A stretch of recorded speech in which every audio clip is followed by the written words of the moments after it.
You know, when we think of America in the 1950s, the image that usually comes to mind is this era of post-war prosperity, right? Booming suburbs and a booming economy. But just beneath that surface, a massive, highly organized struggle for fundamental human rights was building. We're going to dive right into this explainer today, focusing strictly on the hard data, the pivotal events, and the absolutely incredible organizational strategies that essentially define the dawn of the modern American civil rights movement. Between 1954 and 1957, we see a really rapid, explosive succession of legal battles, brutal tragedies, and grassroots organization that fundamentally reshaped the nation. Every single monumental event during this period, from rulings in the highest courts all the way down to protests on local city buses, acted like a domino, immediately triggering the next massive phase of the movement. But to really grasp the urgency of the 1950s, we first have to establish the baseline reality of the era, and that is Jim Crow. Especially in the American South, segregation wasn't just some loose social custom. It was a rigid, unyielding system of state laws. African Americans were legally forced to use completely separate schools, separate transportation, and separate public facilities. It created an environment of deep, systemic inequality that was strictly enforced by local governments. And nowhere was this more obvious than at the ballot box. Voting is the bedrock of democracy, but there were systematic engineered barriers put in place to completely disenfranchise African Americans. It wasn't just a matter of showing up to vote. Imagine hitting a financial wall. Poll taxes required fees that many impoverished citizens simply couldn't pay. Then you had literacy tests, which were deployed with these impossible, arbitrary questions designed so white registrars could just fail black applicants on the spot. And behind all of that bureaucracy loomed the very real threat of severe violence and lynchings from extremist groups like the KKK for anyone who even dared to register. This is why the 1954 Brown versus Board of Education decision was such a monumental shift.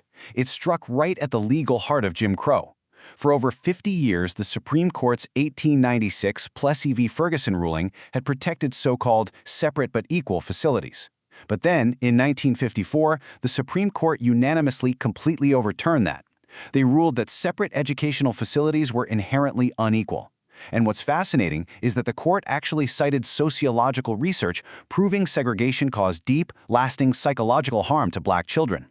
That ruling legally invalidated the absolute foundation of Southern segregation.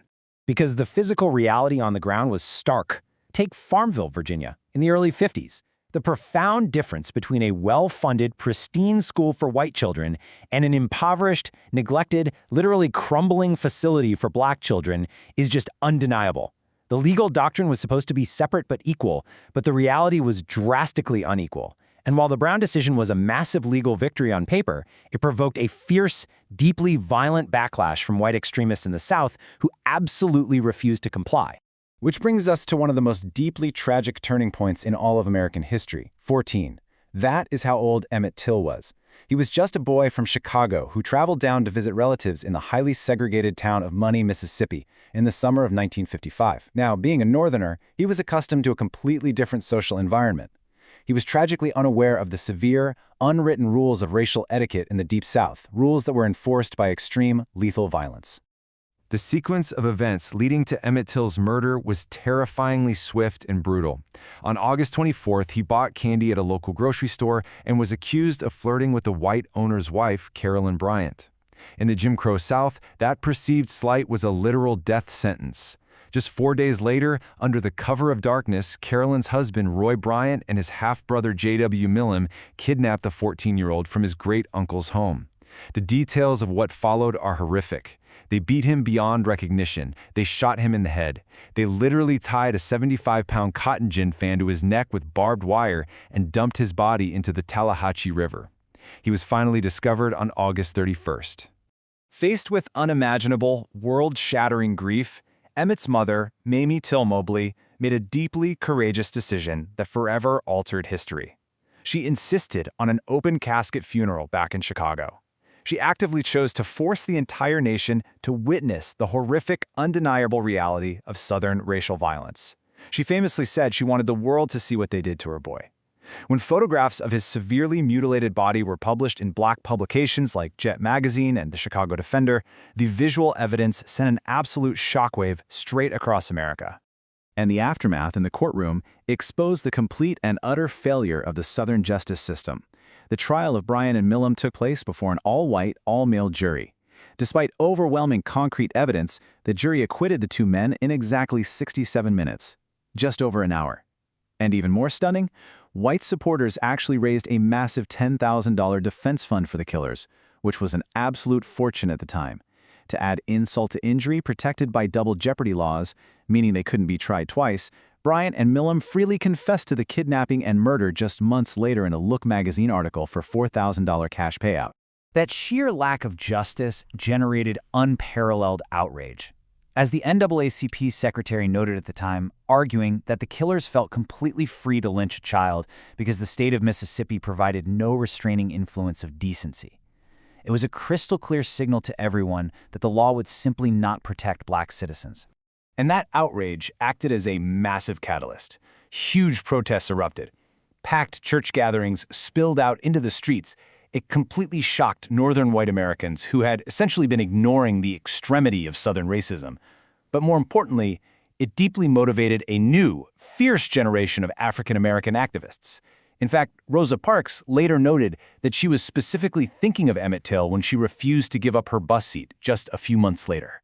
And that direct action materialized so rapidly when Rosa Parks, who was a highly respected NAAP secretary, was arrested on December 5, 1955, the infrastructure to strike back was already waiting. The Women's Political Council, led by Joanne Robinson, sprang into action. They worked straight through the night to mimeograph and distribute an incredible 35,000 leaflets, calling for all African Americans to stay off the buses on December 5th, the exact day of Parks' trial. And just like that, the Montgomery bus boycott was launched.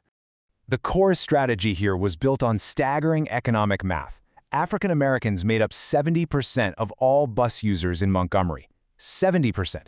By organizing a mass boycott, they were actively leveraging their collective economic power to force the city's hand. And it worked. On the very first day of the boycott, an astonishing 90% of African American riders refused to board the buses.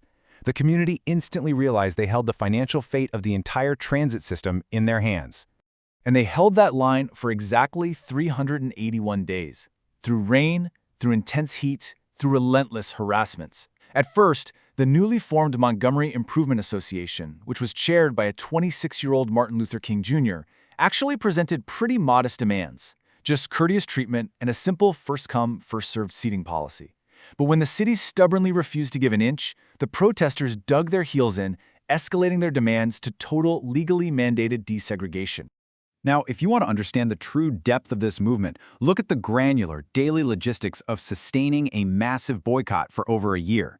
It was a logistical masterclass. First, black taxi drivers supported the cause by dropping their rates to 10 cents, which was the exact cost of a standard bus fare. When the city got nervous and cracked down on the taxis using obscure laws, the MIA organized a highly complex, massive carpooling system. We're talking dozens of dispatch posts across the city, coordinating hundreds of private vehicles to get thousands of people to work perfectly on time. And for those forced to walk miles every single day, local churches stepped up, serving as rally points and distributing thousands of pairs of donated shoes sent in from all across the country. This kind of sustained, unbreakable community solidarity was financially devastating to the status quo. The bus company's revenue literally plummeted by 65%. It's estimated the boycott caused losses of roughly $1 million. That is a catastrophic blow to a local transit system. Plus, because African Americans were avoiding the downtown shopping district where the buses ran, white retail merchants suffered incredibly heavy losses, and that put intense, mounting pressure on city officials to end the standoff. But hitting the city's wallet was incredibly dangerous. The boycott sparked severe, violent retaliation from both local authorities and white extremists. Police began systematically pulling over and arresting the carpool drivers for entirely fabricated, minor driving defenses. And as the boycott dragged on, the violence escalated dramatically. On January 30th, 1956, Martin Luther King Jr.'s house was bombed while his wife and child were inside. That was followed by a string of bombings targeting multiple churches and the homes of other prominent civil rights leaders. What made the boycott so brilliant was its two-pronged strategy. You had this relentless economic pressure on the ground, combined with NAACP lawyers fighting fiercely in the courts. In the landmark case of Browder v. Gale, the Supreme Court finally ruled that bus segregation outright violated the 14th Amendment. The boycott officially ended, and on December 20, 1956, African Americans proudly returned to fully integrated Montgomery buses. It was an absolute historic victory for nonviolent grassroots organization. But as we move into 1957, the mechanics of the movement had to shift. Grassroots community boycotts had proven highly effective for changing local transit issues, but dismantling deeply entrenched statewide Jim Crow laws, that required stepping things up. Civil rights leaders realized they were going to need direct, heavy-handed federal intervention to actually enforce these desegregation rulings on a massive scale.